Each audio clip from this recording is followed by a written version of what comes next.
Well, it's Friday, January 9th. A little late week getting us to get the record in for the pod. It's always a little chaotic. Beginning of the new year, trying to get reorganized. Just moved the office around. Got some new Feng Shui with furniture. Ooh, Trying to I like get that. This is a new office setup? This is a new office setup?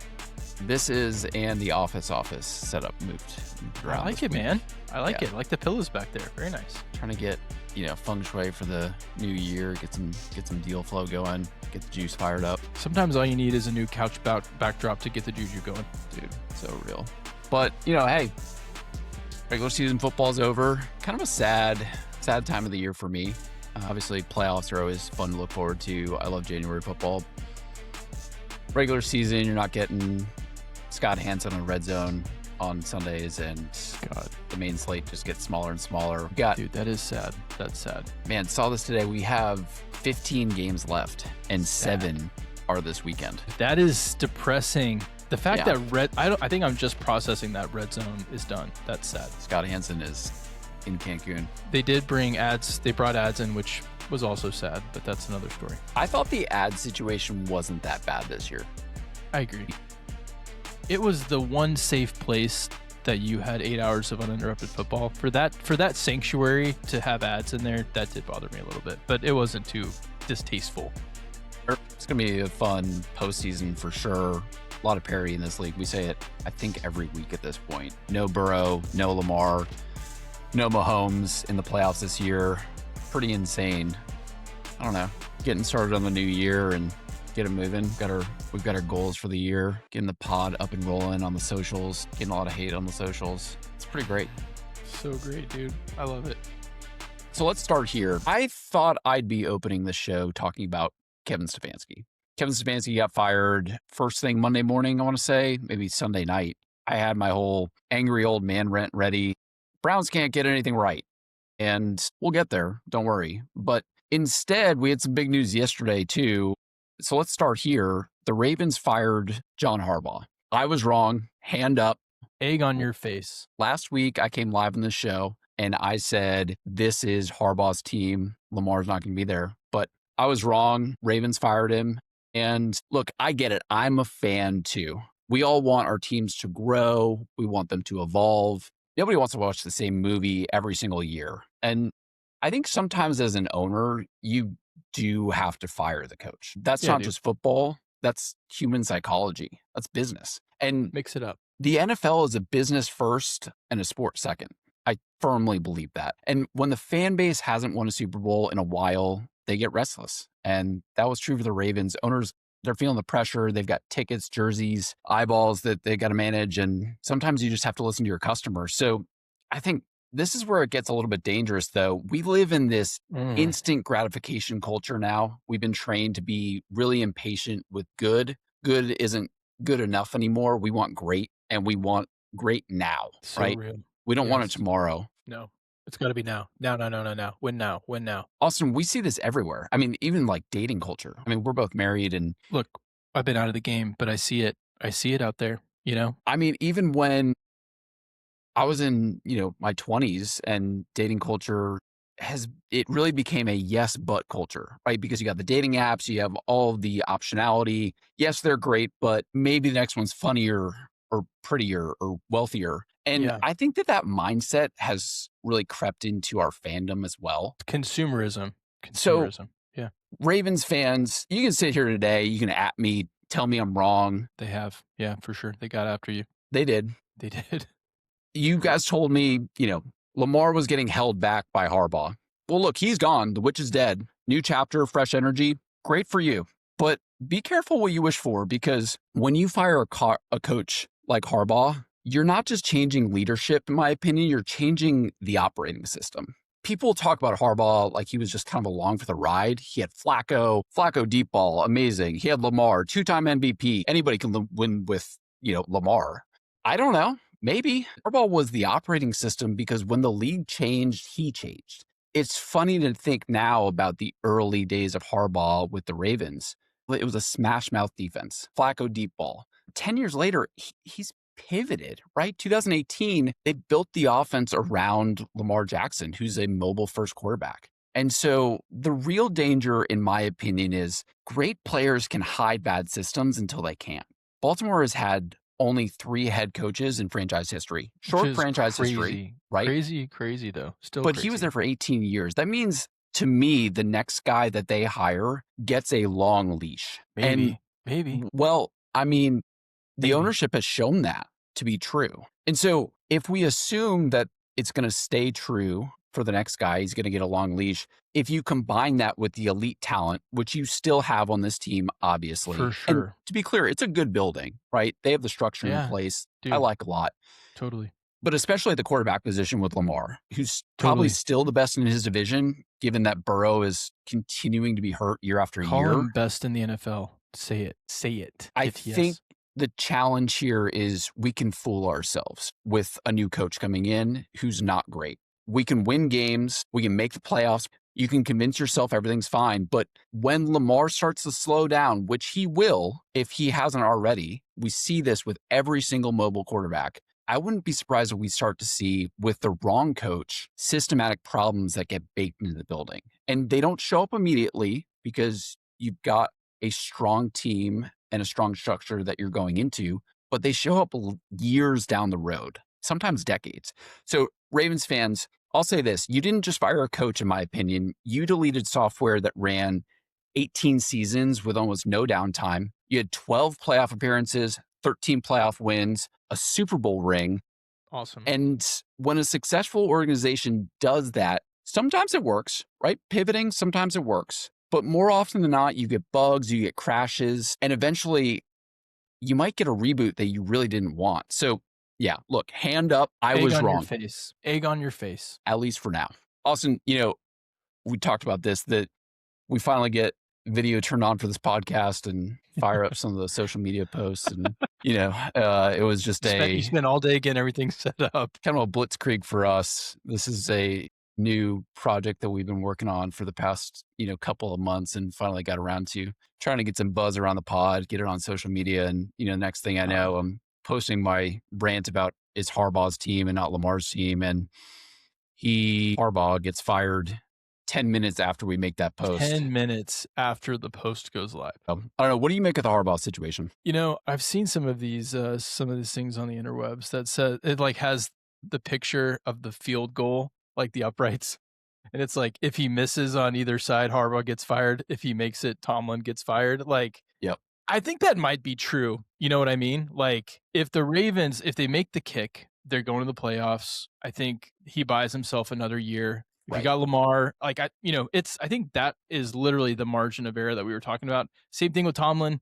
Close. They expect to make the playoffs. Only one team is going to make the playoffs based on that kick when they lined up. So I think I really like John Harbaugh. He is a great coach. I think it's like the Vrabel situation from a couple years ago. I don't think the grass is always greener. So I do agree with you that I think the Ravens are going to be the top destination for a coach this year. I think whoever the next best person is, we've been talking back and forth on text. If Stefanski is the next best option, it would be hilarious if you had just like a coaching swap within the division. There are a lot of, I think the Ravens are a great place to be. Harbaugh is a great coach. He's going to get a great place to land. But I do agree, man. It's like if he could have done it with the pieces he had, he would have done it. This was my take last week on the pod. You've got Lamar. I know, if God knows, God forbid, if you ever share my take on Lamar last week, it would just be even bigger fodder for you. So I think we keep that off of socials. But Lamar is still in his prime. He's a 2-time MVP quarterback. That is the most valuable position in the NFL. He's playing at a high level. He has a window to, maybe it's 5 years. I think, the running, I talked about this last week too. The rushing now, maybe, I think maybe 5 years is generous. I think when you're a rushing quarterback and so much of his X factor is on his legs and being healthy, you talked about needing to convert to a pocket passer. He's an effective pocket passer, but his dynamism and the reason he can push the ball down the field is because he's such a threat with his legs. You always got to have a spy. You got to scheme around Lamar breaking away with his legs. So, and he's also usually pretty clutch too. I mean, totally, I cannot tell you. I used to have this running joke with you guys on a primetime game Lamar. Primetime Lamar has made me more money betting Yes. than any other quarterback. Totally. Dude, every single time he's down in the fourth quarter, you're always pressing that bet. And generally, I know that it kind of didn't work as much this season, but as a general rule of thumb, that has been true. He's got the clutch gene. He's still waiting to prove it in the playoffs, but they've got some great defensive players. They've added a lot of weapons on offense. So I think the hypothesis is right. It kind of reminds me of, do you remember the David Blatt situation? Like David Blatt and Harbaugh are not the same. That was in the NBA when LeBron was kind of still in his prime in Cleveland. They had made it to the finals, but they fired Blatt. And then I think the next year they went back and won the championship. I think, to your point, watching the same movie, I think that's what it comes down to. They know that they're close. They're missing something. It's easier to change the coaching staff than I think it is to try to get a new quarterback and hope you get as lucky as you did with Lamar twice. I think that's a much more dangerous gambit for the Ravens organization, as opposed to every other coach in the league. We've got a 2-time MVP. We've got these great defensive players. We're in our window now to win. Who can get along with Lamar, that was my take last week. I think it's true. I've heard rumors that they're not talking. I've heard rumors they don't get along. I don't think Lamar is a coach killer, right? I don't think he's like, No. I can't work with this guy. But the GM, the owners can see that. If there's dysfunction at that level, it's going to be, and you're having a difficult time breaking through. Maybe I think the gambit that the Ravens are making is, let's switch this up. Let's get some new blood in here. Let's get a new dynamic, new vibes. We've seen it a lot this year. Like we talk about this a lot.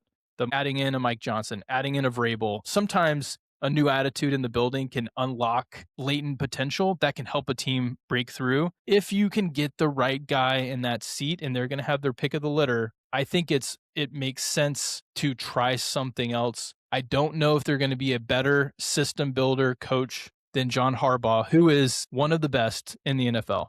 So it is a risk, but I think it's like they had to do something. If it works, and there are other comps in other sports of it working, I think it's a gamble worth making. So it makes sense to me. And sometimes just doing the same thing is not acceptable. So Bisciotti is a really good owner. I would rank him as probably top 5 owner in the NFL. Yeah. They run a great organization. And they run a tight ship. I do think a lot of that has to do with the fact that they've had stability with the head coach in Harbaugh for the past 18 years. Which is kind of an incredible, if you think of how volatile coaching in the NFL is, I didn't realize he had been there for 18 years. When you said that, I was like, that is an incredible tenure for a head coach in the NFL.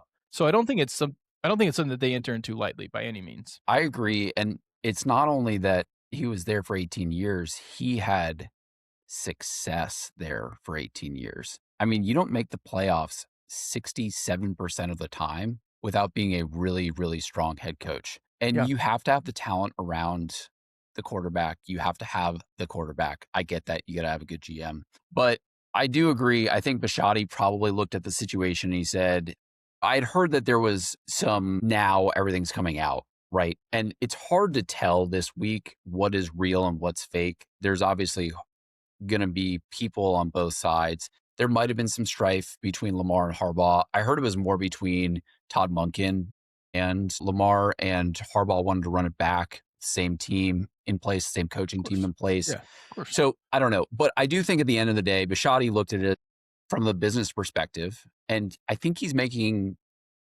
a gamble, which I wouldn't make, but I don't own an NFL team. I'm not worth $16 billion. So what do I know?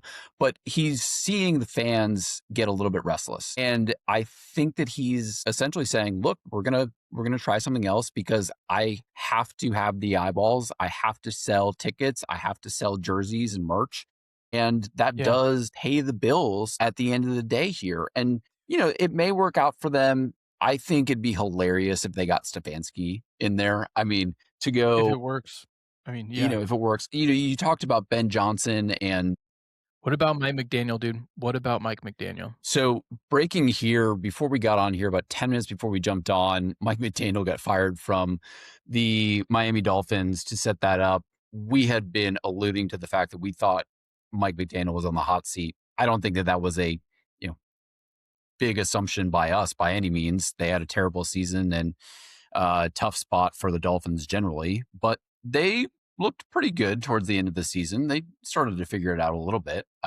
And they've looked great at some portions we talked about that in the Tua segment a couple weeks ago. There's been times where they've been clicking like no one else in the NFL, but not consistent enough to keep the So job. I want to go to the coaching carousel, but before we do that, I just want to talk about the Steelers-Ravens game because it was Unbelievable. so awesome. I mean, Epic, we've had dude. another Epic. week, another epic game. Yeah, game was so awesome for sure. So Sunday Night Football was, Collinsworth is just standing the entire time, arms wide open. Look about this guy. Let's take a look at this guy. So yeah, he was in it, man. Aaron Rodgers looked unbelievable. I mean, for a team where you could tell at the beginning of that game, they were not really able to move the ball down the field. He was doing a lot of these check passes and just, these out routes with some of the running backs. The running backs looked great across the board. They were just kind of inching their way down the field. And then Lamar played really, really well. They came out hot in that game immediately. And it almost felt like at halftime, Aaron went into the locker room and he said, we've got to take some shots. I've got to start just going. This is not only the season, but probably my career. I don't know that Aaron Rodgers comes back next year. I don't think he's going to come back next year if he loses that game for sure. Maybe he does now. It was 10-3 at halftime. You and I were texting, like Rodgers hadn't done a thing in 6-8 quarters at that point. And obviously he was super limited, right? He didn't have DK, which is clearly his number one receiver at this point. And he's got Thielen. But he came out and he threw a couple of ropes to Thielen and just hit some of these pockets that there's only a couple of quarterbacks that can make these plays. And Aaron Rodgers at 42 years old still showed us that he still got it, especially with the arm. That was cool. Yeah, dude. It was vintage, man. I mean, growing up, obviously Cowboys fan, watching Aaron Rodgers all these years. Like, I remember, man, some of these, no one broke the Cowboys' hearts more. I mean, we could talk about the Tony Romo play. They should have won the Super Bowl that year. As caught it, right? 2013, 2014. Rodgers, like anytime the Cowboys were down, they're playing the Packers, and he had, 45 seconds left on the clock. There were literally fans that would have a board at those games that said, you left too much time on the clock. And it was it was like, and I would see that. I'd be texting Gary, I'd be texting these, and I'm like, it's true. Like we left too much time on the clock, and he would do it every time. He was the Patrick Mahomes of his era. He's old now, but man, we forget. The throws that he would like, you know that he's in there, and you wait for him to come out. Dude, the last drive, the go-ahead touchdown, that was literally roll the clock back. That was MVP Rodgers on the Packers cooking. He's Thanos down the stretch when he's in that mode. It's inevitable, man. If you're a defense, he's just sniffing the salts on the sideline and just getting to yes.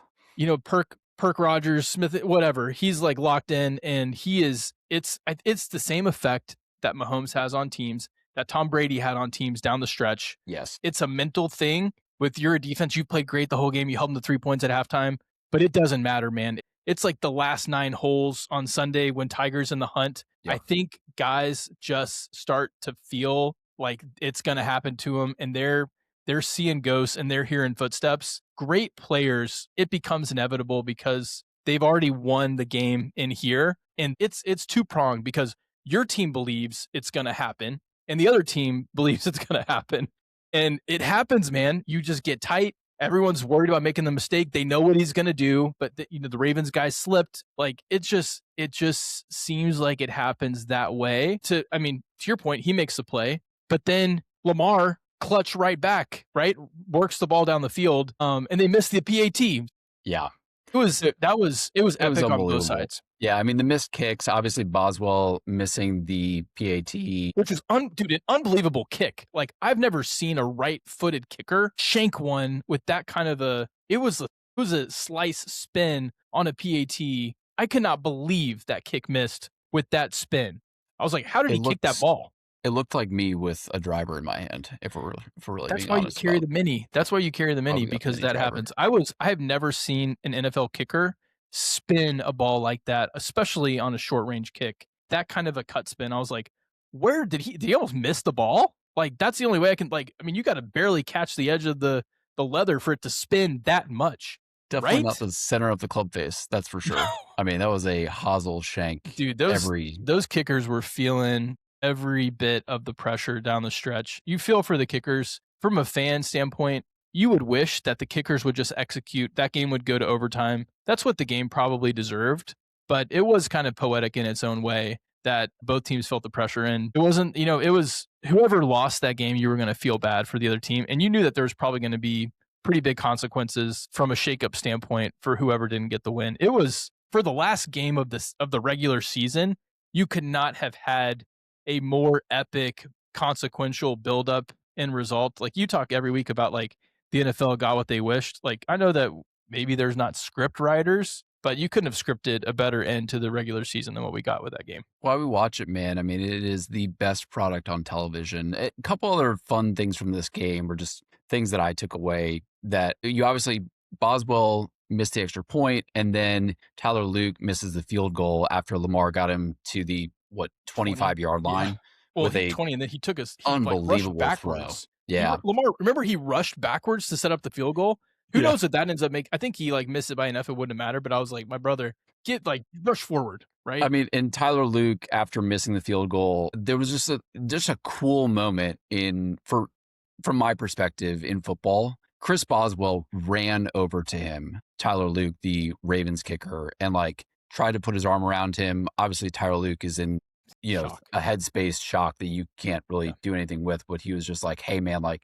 You could clearly see he was just like, I have been there, because he just missed the extra point. He's so like, he's like, I was there. I was there 35 seconds ago. I mean, Boswell hadn't missed an extra point since 2023, is what they said. It was pretty Dude, crazy. I mean, Boswell, like, one of those guys is going to get fired if they don't both make the kick, right?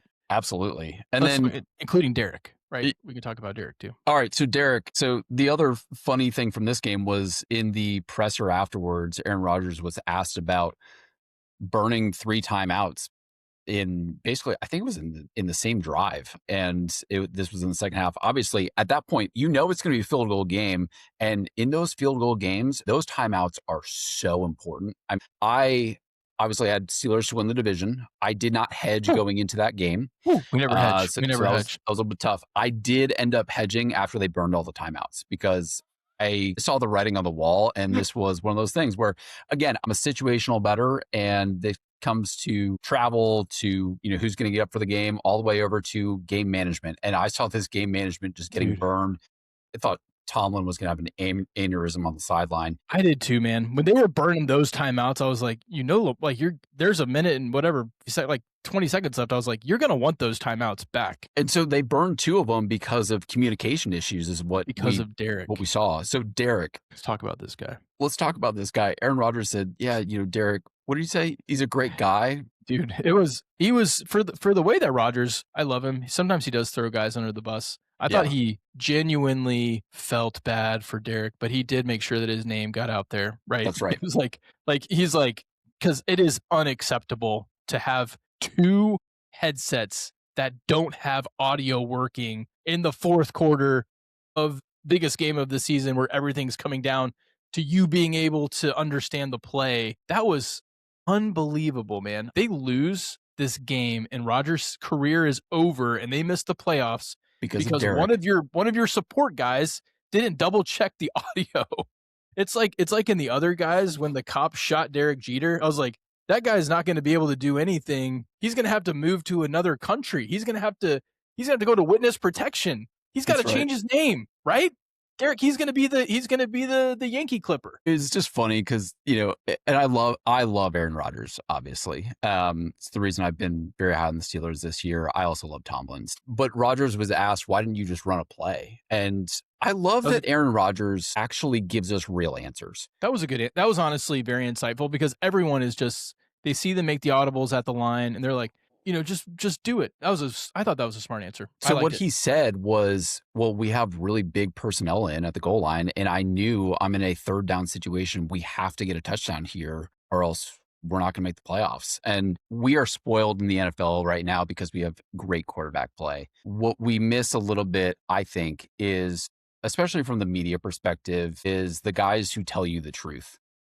I think Aaron Rodgers tells us his truth every single time he gets up to the microphone. Whether it's the truth, you can argue that all day. But for him to say very clearly, I had big personnel in, that makes it hard. Here's why. It's kind of like when Kirk Cousins gives you the rundown, how the defenses have changed over the years to fit the West Coast offense. That was just a great 10-minute masterclass that he did a couple weeks ago. It's that type of thing That was where cool, man. Yeah, I think it's great. Gives for a the little behind the sickos that scenes. like to watch that kind of coverage and like to get a look behind the scenes, I appreciated that answer for sure. I mean, it made sense, and he's right. He's right. If you mess up that play, the timeouts don't. You gotta take it right there, right? Yeah. If you don't get it, nothing else matters. That made sense to me. We had the priest sprinkling the holy water in the end zone where the Ravens missed at the end of the game. That was when I saw that like early on in the coverage. I was like, it's kind of weird, but like, what if it ends up mattering? It did. It's kind of like some Notre Dame stuff. You're like, it's who knows? These are forces beyond our comprehension, and it did. It's Pittsburgh. It's kind of like Green Bay. They've just got a Catholic institution city. and it's a Catholic city and tradition, and it's great. That is the stuff that literally makes legends out. Like, let's say they go on a run. Are you going to count Rodgers out in the playoffs? No, I won't. We're going to talk let's about say this. They go completely under the radar, disrespected. I think they have the second worst odds to win the Super Bowl than my Carolina Panthers. Go Cats. Go Cats. Completely disrespected. Go Cats, baby. It is going to be kind of a living in lore moment. But if it ends up, they go on a run, they have kind of one of these Eli Manning runs, dude. They are going to build a statue in Pittsburgh to that priest sprinkling water in the end. It'll be like a plaque. They'll have a water feature in the end zone that'll be commemorated. Like, I think it becomes a part of Pittsburgh lore forever if that ends up becoming a thing. Kind of Aaron Rodgers coming out of the darkness retreat, arms wide open with the priest sprinkling the water over there. Tomlin with the aviators on. It'd be great, man. It was cool. Other games this weekend, I mean, I don't know. There was a couple of good ones. I don't really have anything else on games from the weekend. There's a couple other stories that I want to get to from the weekend that I thought were interesting. I don't know about you. Yeah, let's keep rolling. Let's roll. Did you see the Carly Irsay press conference? Kind of end of the season press conference? This one? Yeah, she's got the crazy eyes for sure. She was intense. Dude, I will say, following her story, she got she got more press in the season when the Colts were really cooking. I love what she's about. I love that she just seems like a competent executive. She's awesome, man. Dude, she's like, you see some of these, like some of the owners that maybe they're getting too involved in the wrong ways. I feel like I see the way that she's engaging with this team. She's a very smart, competent executive that is building a culture, accountability in a good way. She's paying attention to the details. She's got the headset on, the sideline. She's caring about the interpersonal dynamics. I think she's doing it in a way that no one else is doing it. I love what she's about. I do think that when I was watching the video, I did think the eyes were kind of like peering through the screen into my soul a little bit. I was kind of having to like obstruct it. I mean, her father was the same way, man. I mean, genes, can't suppress him that much. It's even more impressive when you consider that she's like she's second generation. There wasn't one before Jim, right? I don't know. Like it is. That's what I think is cool because it's hard. There's a lot of absent owners too. I'm in Nashville. Amy Adams doesn't even live here, I don't think. She never gives a press conference. So Carly Irsay got a lot of flack for this press conference, which I don't understand at all. People are saying, oh, she's unfit. I think probably because she's a woman is what they're saying. I mean, that's Jason Whitlock said this directly. He said, this is DEI and it's a woman. I think that's insane. Out of here, man. That's insane. I think she's going to be a great owner. Owner. They're giving her, a hard time because she's reading from a prepared statement. Yeah, of course you're reading from a prepared statement. You're giving the end of the season recap, and you're saying we are going to. So they're sticking with Steichen, which I think is the right move. I like Steichen a lot, and I think she's good. I agree with you so much. I love her on the sidelines. The thing that I relate it to from a business perspective is there's the thing that I love about really, really good CEOs is they will dig in acute situations. They will go down. Elon Musk is down on the floor figuring out what's wrong with manufacturing to speed it up. I'm not saying that she knows everything, but she's trying to figure it out, and she's taking the time, attention to try and do the work. And if you're you can be a multi-billion dollar, daughter of an owner and now the owner of the franchise and not do anything and just, go hang out on your yacht. or you can do the work to contribute to a legacy that you are building for you, your family, and the organization and the city of Indianapolis. Yeah, So, dude. It's like Sam Walton was famous for managing by walking around, like going into the stores, seeing I think a lot of executives, they like dashboard management. They yep, like to see the data. They like to get the reports. It's all clean. All this bureaucracy that puts all this stuff together that makes you feel like you know what's going on. It's a very different thing to get on the floor, to have your head on the headset, hear what they're saying, go to the practice field, see how players are responding, go to getting in the locker room and seeing who's injured, how are they doing, checking in with them, meeting with the coaches. There is no other replacement for actually she's running a company, she's running an organization, she's got very absolutely. highly paid Multi-billion-dollar employees. company. She's Absolutely. got a very expensive payroll of people trying to win at the highest level. You're not going to be able to get that by looking at the stat sheet. So that's what I really appreciate about her, and I think puts a very unique culture in that building. And they had some injuries this year that were unfortunate. They were clicking earlier in the season. They were dominant early in the season. I still think they're going to have a lot of the pieces in place for the future. But more importantly, I think if you've got an owner like that that's paying attention to the details, that's setting examples, like she doesn't know everything. She's very transparent with that. Yeah. I don't know, but I can learn and I can observe, and I know when people aren't listening to each other, and I know when something's being tolerated that's not acceptable. She is like, I It think it is creates accountability in an totally. organization. Whether And you it's like run totally a retail organization and you are on the store floors, you run a software company and you are in the listening to code customers, with the totally developer or listening to customers. taking cases, getting on these sales calls, getting on support calls. It's the same thing of, are you listening? Are you doing something about it? Are you telling people what matters? People look at you. The team looks at her, and she's the owner. She controls it. So It's like the same thing that we think about with the Zoom culture that is a lot of our business lives now. And I know you and I feel very strongly we're trying to move away from that because when the boss isn't physically in the room, people slack off. And I think that's also part of it too. It's the accountability factor with her. I love it. maybe the novelty wore off. They weren't winning as many games later in the season, but I am such a big fan of her, and I think I'm just bullish on where that organization Yeah. is going to go as long as she keeps doing what she's doing. And she doesn't seem like the person that's going to change doing what she's doing, and I love that for her. Yeah. Love it. Brady came out and said he'd be voting for Stafford if he had a vote for MVP. That's nation. I don't know what you think about that, but I thought it was great. I mean, same era, right? Brady and Stafford. And so I think there's a little bit of that there. His comment was Drake May is going to have a long career, which he will. And he's going to Which have a lot we of talked about last opportunities. week on the pod too. We did. Yeah, I think you have to. I think you have to consider that, right? Stafford, he's won a Super Bowl. He's going to the Hall of Fame for sure. I think he's getting the credit that he never really got in Detroit late in his career with the way that he's been able to sustain his play. I don't want to take anything away from Drake May, who's had an amazing season, but I do think if you're voting for this award, and I know the betting markets, like we talked about last week, are wildly in favor of Drake May, but I think no one would be upset if you kind of viewed it as like a lifetime achievement award for Stafford, who was putting up MVP numbers, just didn't have the team around him in Detroit for many years. Yes. If you ever watch those interviews with like quarterbacks like They love appreciating other Stafford. quarterbacks, Oh, they man. loved Stafford. Yep.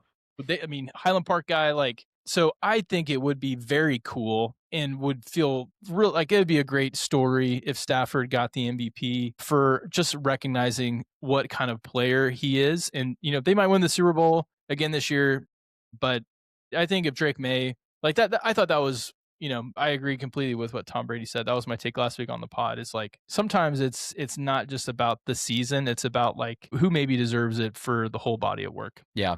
And, like I said last week, the NFL writers are goldfish. They're going to look at the end of the season.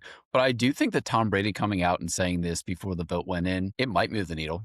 I mean, Tom Brady can move the needle, dude. move the needle. I mean, he's the GOAT. Be great. So let's go to the coaching carousel. So we had obviously Yeah. Black Monday happened earlier this week. So just to go through the list of coaches that are out. So the You add one to the Falcons list. fired Yep. Raheem Morris. I don't think that was a big surprise. Kevin Stefanski fired from the Browns. I want to dig into that. That's wild to me, but I understand it.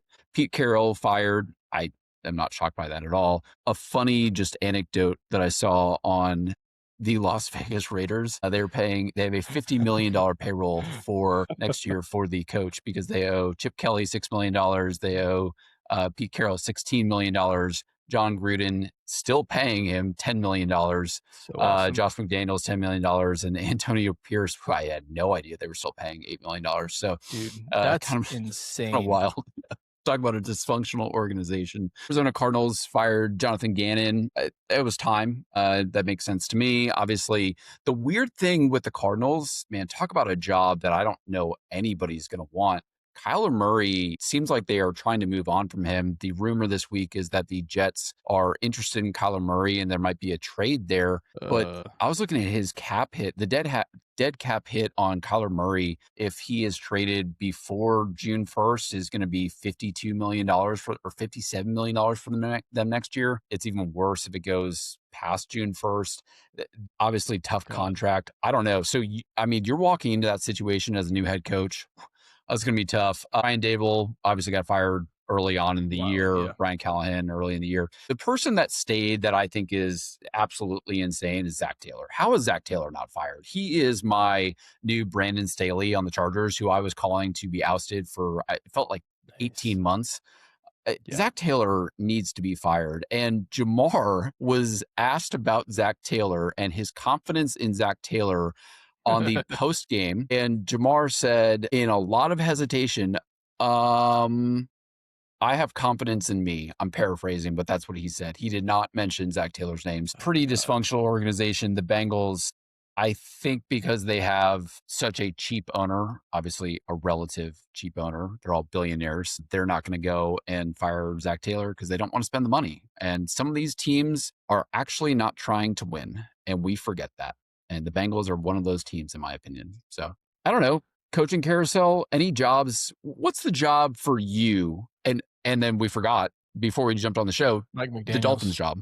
Mike McDaniel just got fired. What's the best job other than the Ravens job, in your opinion? I think the Falcons are actually a very attractive job opportunity here. The quarterback's kind of a mess. But Kirk Cousins, I don't know what they're going to do with the quarterbacks. He's still winning games down the stretch. Yep. They've got they have some real dynamic playmakers on offense that are still very young. It's not, Chase Daniels had a great analysis on this, but a lot of this, you have to think about the division that you play in and your chance, like the competition. Yes.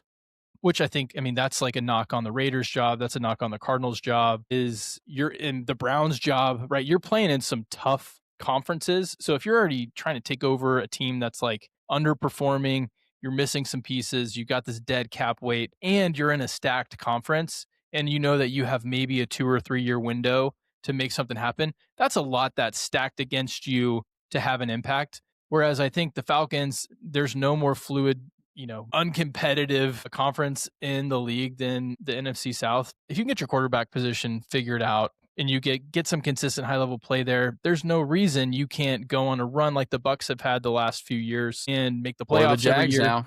For the Jags, right? That's an example of you've got some good dynamics within your conference that can set you up for success, and you have a lot of the pieces on the field that are matter for you to be competitive. So I think that's one that I kind of flag as there's a lot that's attractive about that job that if I was a coach that had my pick of the litter, that's one you got to look at as pretty interesting. Yeah, I like the Giants situation for whoever comes in. We don't need to dig into that. Obviously, I'm a Giants fan, so I feel that way. But I think you have a lot of the pieces in place.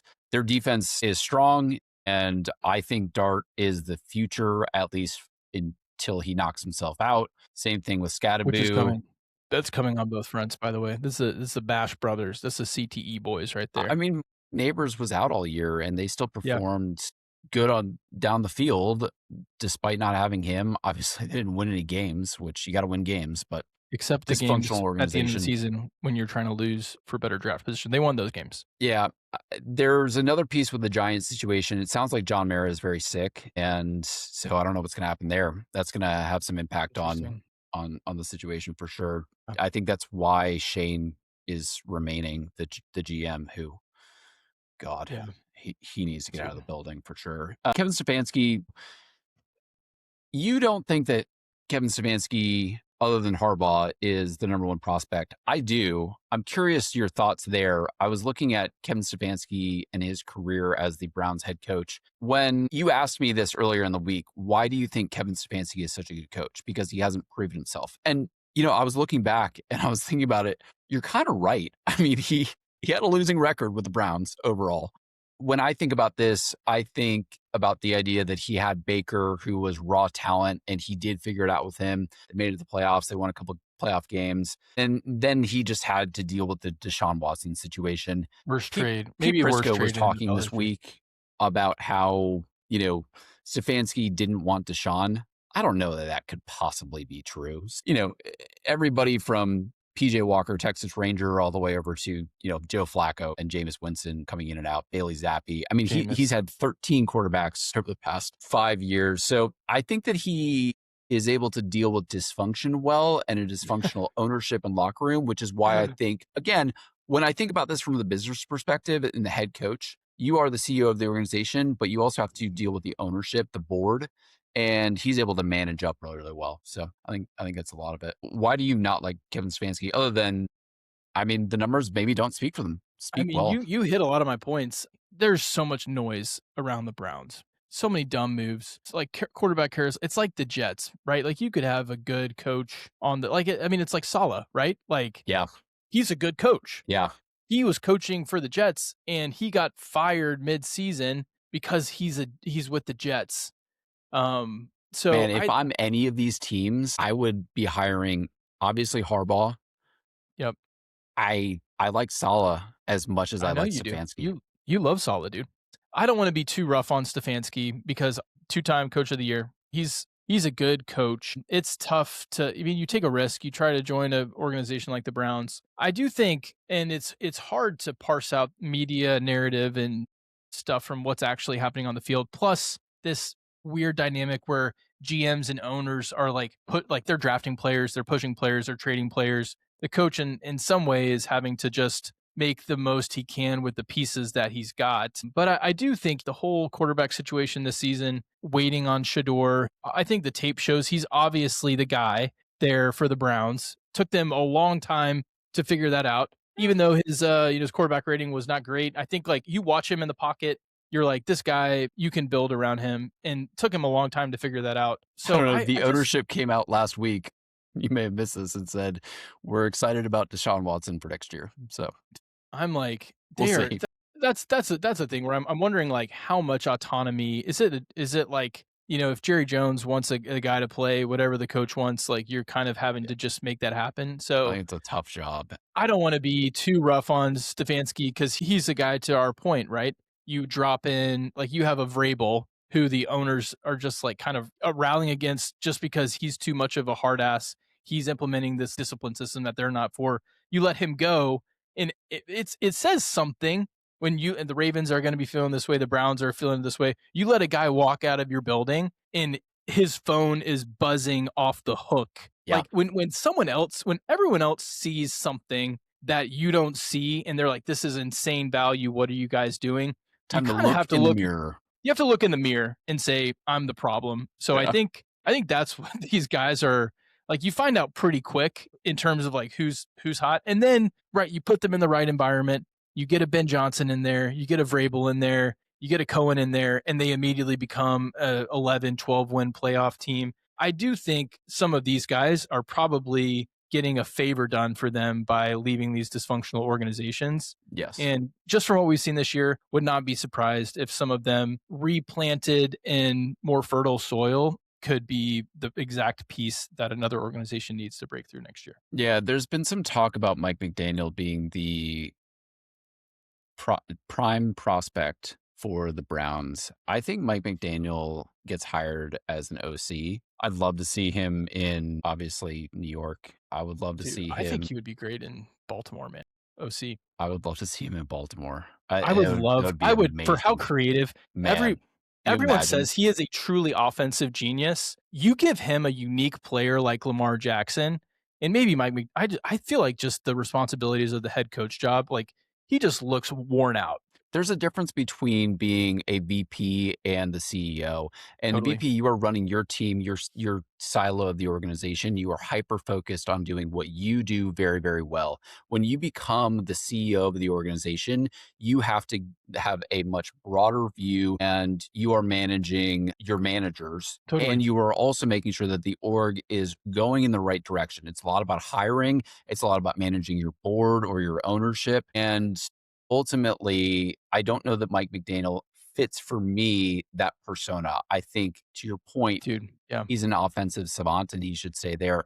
I would love to see that. Maybe he gets on the right coach job. I would love to see him OC for the Ravens. I think he could be a great piece on the Lions as well, who losing a dynamic OC hurt them in ways I don't think anyone expected this year. Yeah.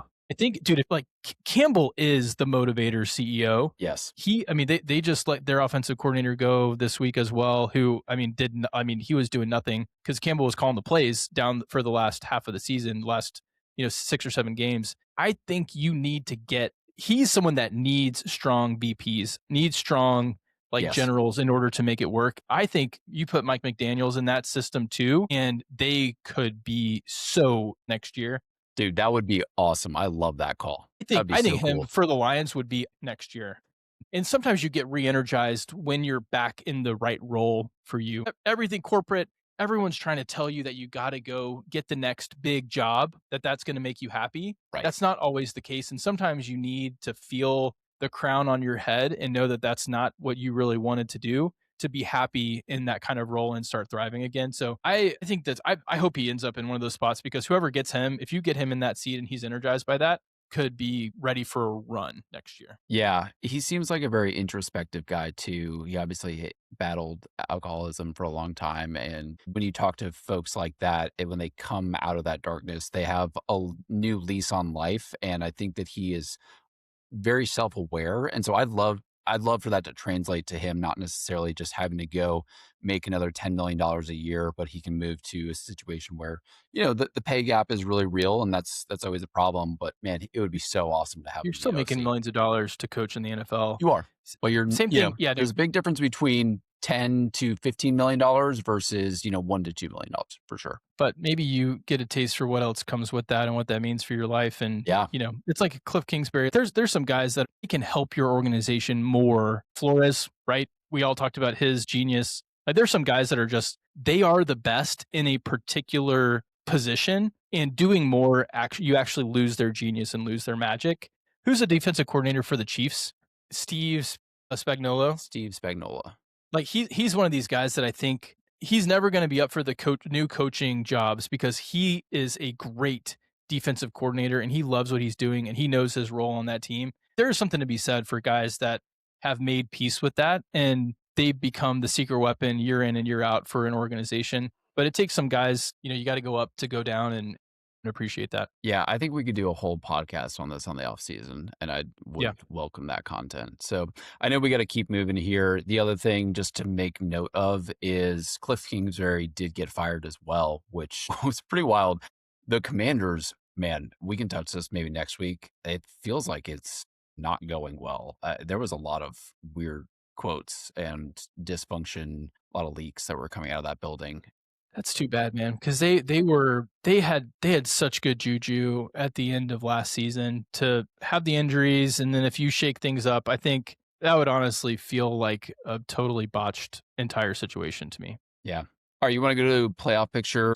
We've got 2 Saturday games, 3 Sunday games, and one Monday game. So that's going to be a really, really fun deal kind of across the board. So it's 6 games this weekend. What am I missing? Am I just wrong? I keep saying 7, but whatever. Don't at me. No don't one get in knows. my DMs over this, guys. Look, we're going to edit this out. No one knows. No one. Going to the slate. I'm going to be in the stadium on Saturday. Ooh, Rams In and the stadium. Panthers. Yep. Charlotte, our own Austin is going to be with the Cam Newton jersey on. He's going to be. Greg Olsen. Cam's going to be. He's going to be what? Ringing the bell? Is that what he's doing this weekend? He's hitting the drum, man. Show some. It's a keep pounding drum, man. We're not ringing bells out here. Okay. All right, we don't care. pounding Rams at drum. Panthers Saturday, January 10th, 4:30 p.m. Eastern game. This is going to be on Fox. Rams are 10.5-point favorites. Your total is 46.5. I obviously lean towards the Rams, and this is a spot for me where it's just hard to lay that amount of points in the playoffs.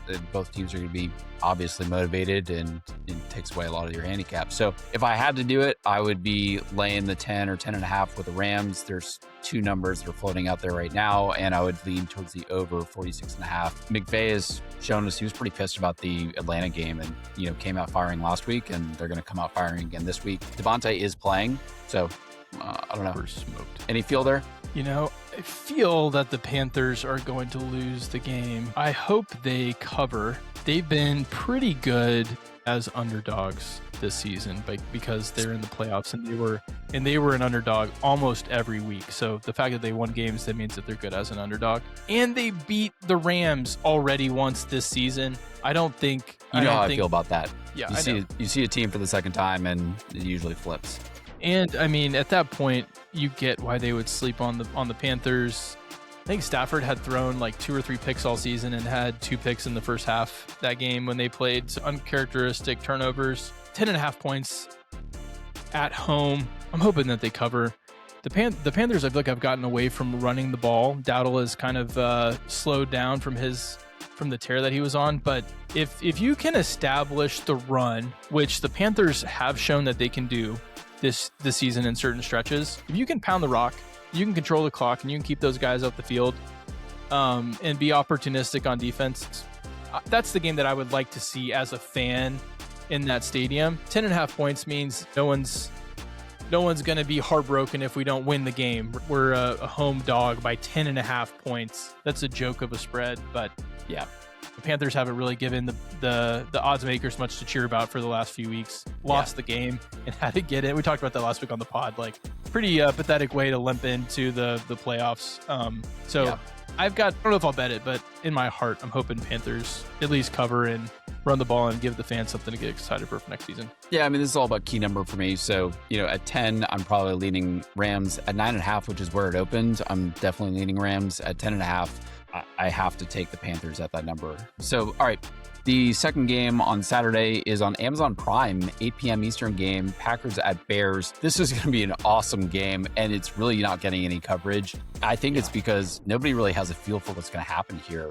This line is flipping back and forth, so you can probably get whichever team you like, +1, +1.5. I'm going to go ahead and I'm going to take the Packers +1. And I'm going to take the over 45.5. 45.5 is your line there. I like the over up to 46.5, 47 key number there. This to me comes back to playoff experience. We'll talk about this in the Pats game as well. Caleb Williams making his first playoff start. I've got a quarterback in Jordan Love who has done this a couple of times now. And look, the Bears are the better team right now. They're at home, so they should win this game. But every instinct of me says the trends are pointing to the Packers are going to figure it out and come out firing, and they're going to do enough to win this game. Definitely lean over in this game. That's my strongest lean for this game. Absolutely. Not a pick What's the for us weather on the pod. What's the weather in Chicago this weekend? I think it's going to be cold, but I think it's going to be pretty nice. Yeah, it's unseasonably, I guess, the low of 25 over this weekend. But for what it can be this time of year, that's actually not bad out there. I like the Bears, dude. I like the Bears. I think you're so wrong on this. I think Bears are going to stay hot. Packers. Not a pick for me, to be very clear. Okay, that's just how you're leaning.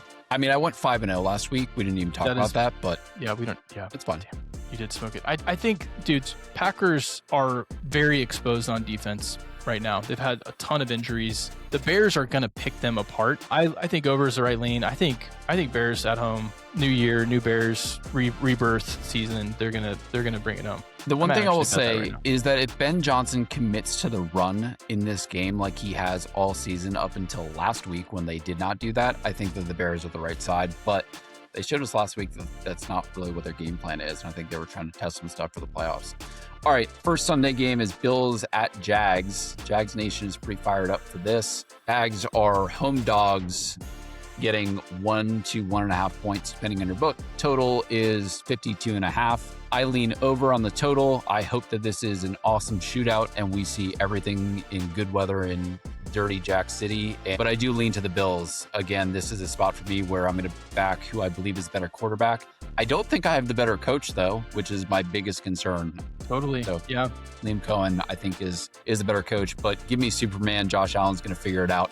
If I was to bet this game, I would actually be looking at Jags first half and Bills second half. So Jags typically start very hot, and the Bills have not started hot this year. So I think that's a good uncorrelated parlay where you're going to get a little bit more juice on that. So I would be looking at that if you want to play anything here, or just play them separately, play both sides. Interesting.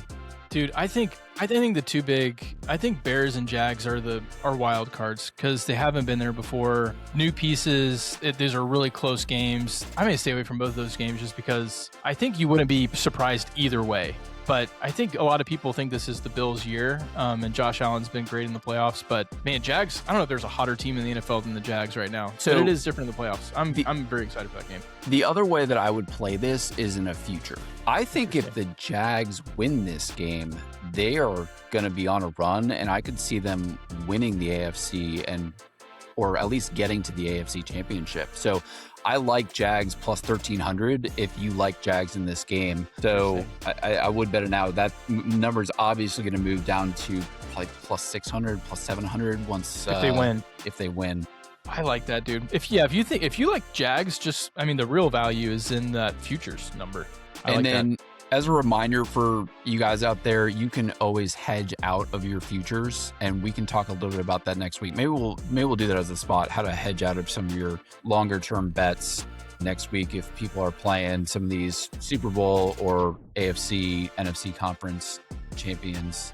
Next game is 49ers at Eagles. This is the 4:30 p.m. Eastern game on Fox. This will be, I think, a really fun game. The Eagles are home favorites, laying 4.5 points. The total on this game is 44.5. I love and bet the 49ers plus 4.5 here. Look, I get it. This line has been moving. This line opened at 3. It then went to 3.5. I was like, I can't believe this is going to go to 3.5. That's a lot, dude. That is kind of an unbelievable movement on that line this week. And it seems to me the reason that this line is moving, the best that I can tell, is because of the Trent Williams situation. Trent Williams, offensive tackle for the 49ers. It's unclear whether he's going to play or not, but it looks like he will as of today. So he didn't practice yesterday, Wednesday, January 7th. Haven't looked at the report today. Also lean towards the under 44.5 here. The Eagles don't have a great offense, and I think the Eagles defense is going to bottle up Purdy. So love the 49ers plus 4.5.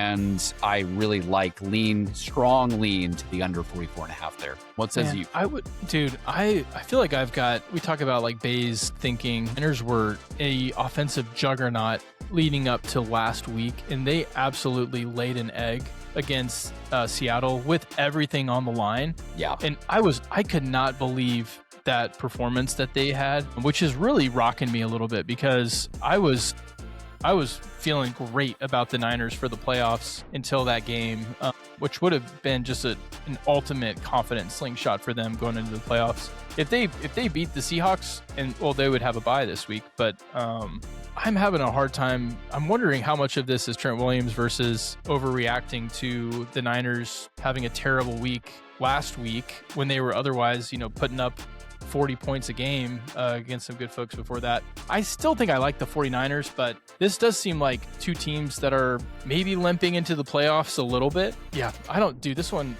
have a great feel, but that last week for the Niners is making me reconsider how much I like them, which I loved them 2 weeks ago. I'm coming off of a 5-0 week. I feel like I'm seeing it really well right now. But for the listeners out there, I do not do well in postseason betting. So we're going to say that up front. We had 53% on the year, which is a profitable year. Austin with 58.5%, which is extremely profitable and a great year. So he won #FTK Fade the Cabal this year. Moving on, the primetime game on Sunday on NBC is Chargers at Pats, and the Pats are home favorites, laying 3.5 points. Total on this game is 46.5. Man, I went back and forth on this game. I am not going to take a pick here. I leaned to the Patriots. I was leaning to the Chargers all week, but then really dug in here. And the reason that I was leaning to the Chargers is the following.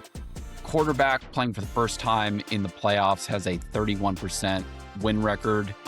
But what really scared me is I don't think that these are really even teams. I thought they were an even matchup, but the problem for the Chargers is what it's been all year, which is Joe Alt and Rashawn Slater are gone. And when your O-line is banged up or just not there, which is the case here, it is really, really hard. So I think that Vrabel is going to dial up some good stuff on defense, and I think Drake May is going to ball out.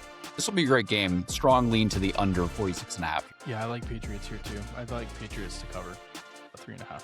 I don't like the half point does scare me, but I think it's going to be really close to the line, and I like Patriots to cover. Okay.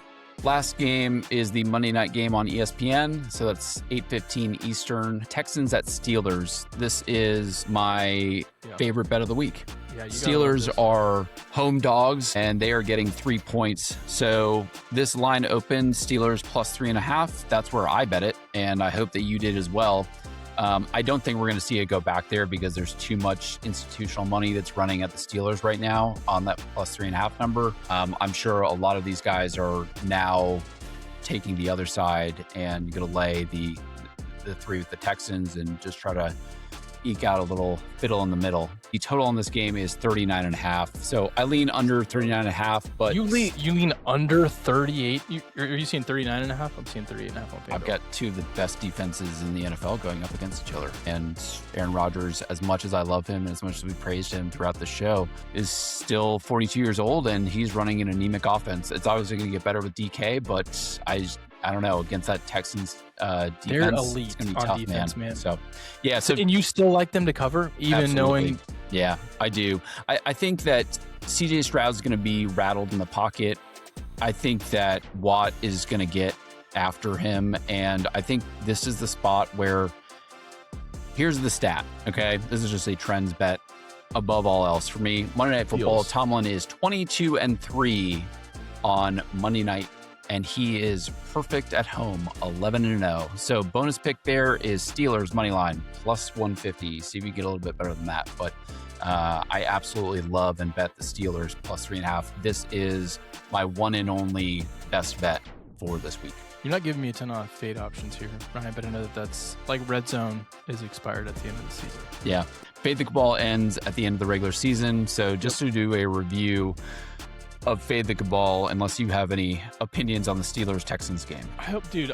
I think this wild card week in general is going to be electric. I'm really excited. I'm excited for all of these games. Yeah. And maybe the one that could be a bloodbath is the one that I'll actually be at. So, yeah, I couldn't agree more. All right, so to wrap up our season here on Get to Yes the Pod, Fade the Cabal, which is what we do every week. As a reminder what that is, Ryan puts out 5 picks every single week, and Austin fades one of those picks. I have a lot more volume to be able to work with, and Austin is going up against what I think are the 5 best picks that I have on the slate. So to wrap up the season, Austin won Fade the Cabal this year at 58.82%. He went 10-7-1.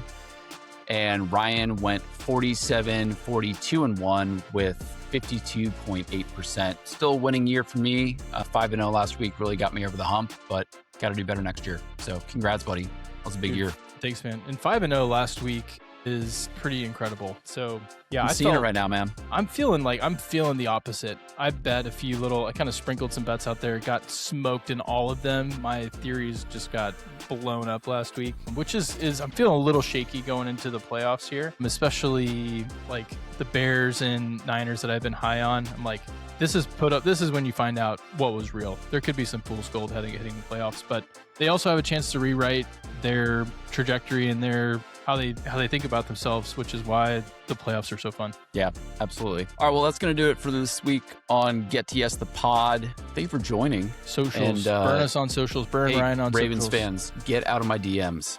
I get it. Harbaugh's gone. The witch is dead. All right. We'll see you guys later. Buddy. What they know about this, that. I got the bars, we can have a little chit chat. Too fake with it, nah, never been that. Float is dead, you might as well bin that. Chuck it in the bin, bye bye. Bars will hit like a mad drive-by. Man, when I pat on the back, high five. He gets no ratings, they love to lie. Cowboy, yeah, in the middle of his eye. Some man are faking, then they ask why. Not much there that I can co-sign. Do my own thing in my own time. Life is mental, never been gentle. You're like a higher one-time rental. Long time, yeah, it's a business mentality.